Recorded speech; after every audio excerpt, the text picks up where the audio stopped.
Yeah, it's great to be back here, Juliana. Well, look, you mentioned it there. It's incredibly significant that Meng Wanzhou is making this public appearance of leading this corporate event for the first time since her return to China last year after the near 3-year-long extradition battle with the US while she was detained in Canada as well. And of course, this is symbolic because I think it's showing Huawei. They've always talked about resilience. They've always talked about the fact that they can come through US sanctions, and the fact that Meng Wanzhou is there right now delivering this press conference is, I guess, testament to that. So incredibly symbolic for the company as well. Now, just digging into the numbers a little bit, revenue came in at 636.8 billion yuan, down 28.5% year on year. The first yearly revenue decline for the company since they began making their results public in 2002. However, what you are seeing is the company increasingly focusing on profitability, cutting down expenses, and that's why they saw net profits surge 75.9%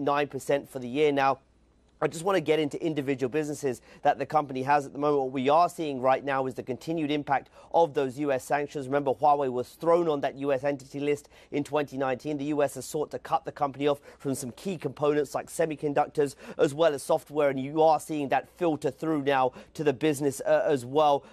On the consumer business, revenue fell 50% year on year. That's huge because you have seen continued smartphone sales plunging and other of Huawei's consumer products that do rely on high-end chips as well. And there's no products there to pick up the slacks. The carrier business, which is their telecoms network business, 5G, 4G, and others as well, that saw falling revenues as well. The one bright spot was what they call the enterprise business. This is new areas the company's pushing into: cloud computing, automotives, and other software products as well. It's a big area of focus here, and Huawei's hiring more R&D, more scientists for that division as well. When you are seeing that beginning to pay some dividends, that was up year on year, but overall, what you are seeing is those sanctions continuing to hit the business here. But Huawei has shifted its focus away from some of those other areas like smartphones now onto software, onto cloud computing, and hoping now to squeeze out the profitability from some of those businesses. But of course, this is going to take a long time, and still a lot of uncertainty remains